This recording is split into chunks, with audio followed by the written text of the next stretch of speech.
Savitri, Book 3. The Book of the Divine Mother, Canto 4, The Vision and the Boon. His transience trembles with the Eternal's touch. His barriers cede beneath the Infinite's tread.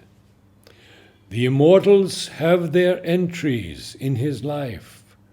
The ambassadors of the unseen draw near.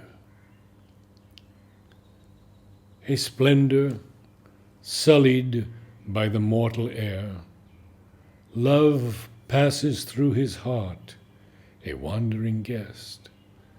Beauty surrounds him for a magic hour. He has visits of a large, revealing joy. Brief widenesses release him from himself, enticing towards a glory ever in front.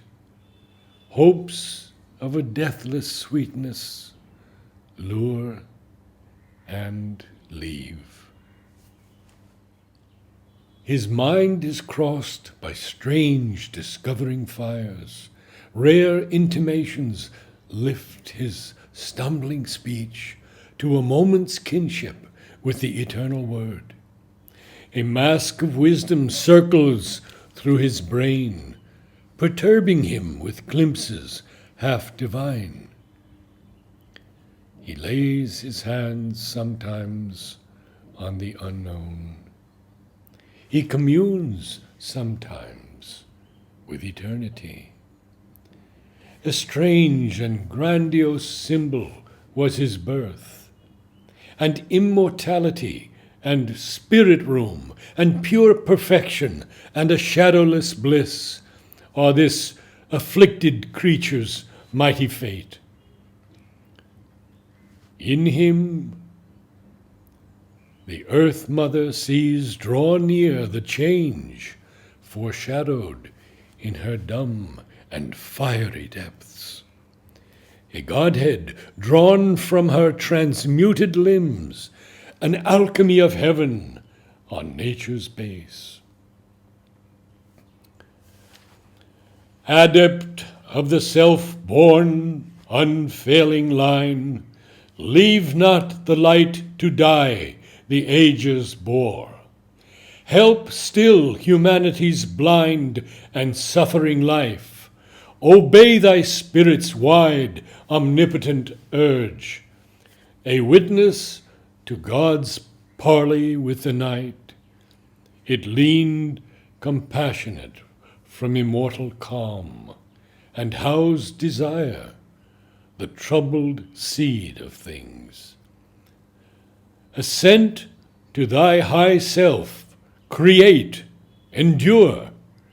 Cease not from knowledge, let thy toil be vast.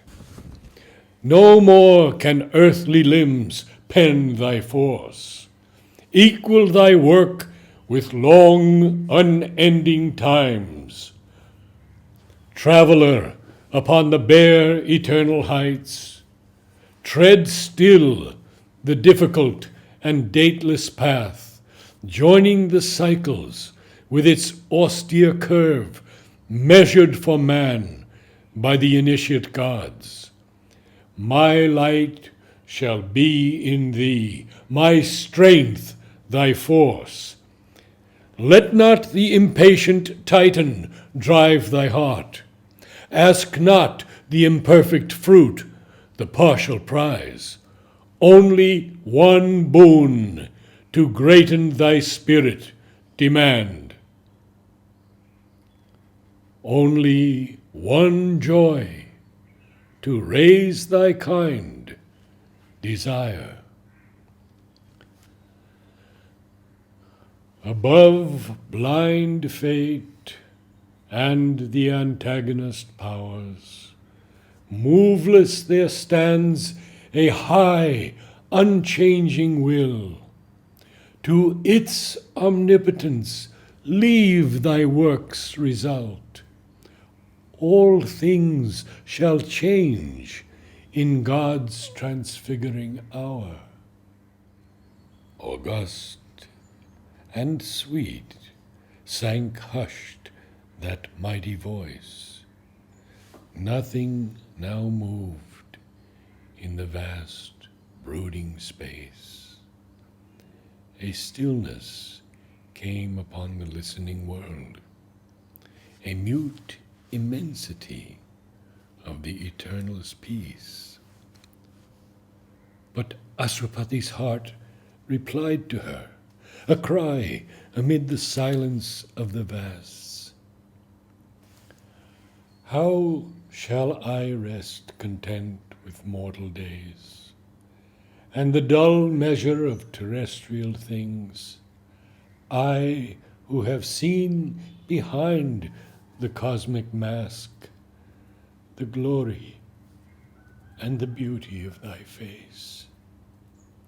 Hard is the doom to which thou bind'st thy sons. How long shall our spirits battle with the night, and bear defeat and the brute yoke of death? We who are vessels of a deathless force, and builders of the Godhead of the race. Or if it is thy work I do below, amid the error and waste of human life, in the vague light of man's half-conscious mind, why breaks not in some distant gleam of thee? Ever the centuries and millenniums pass. Where in the greyness is thy coming's ray? Where is the thunder of thy victory's wings? Only we hear the feet of passing gods.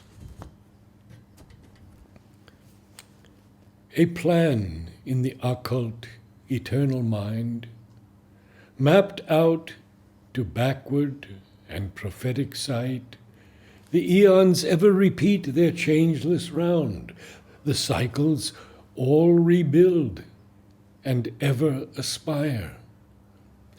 All we have done is ever still to do.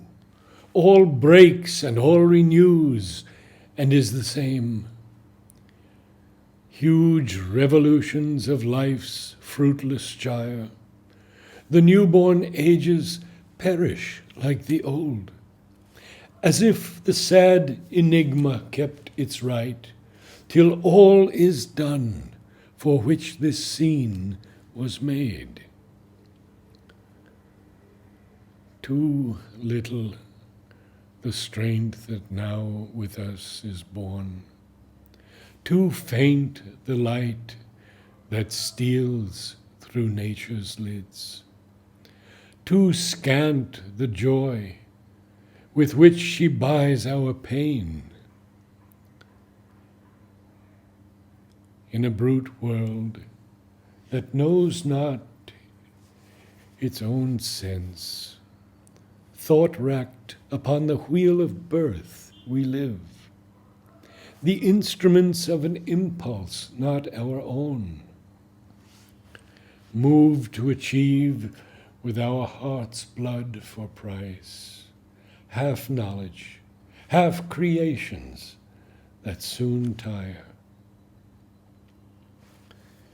A foiled, immortal soul in perishing limbs, baffled and beaten back, we labor still, annulled, frustrated, spent, we still survive.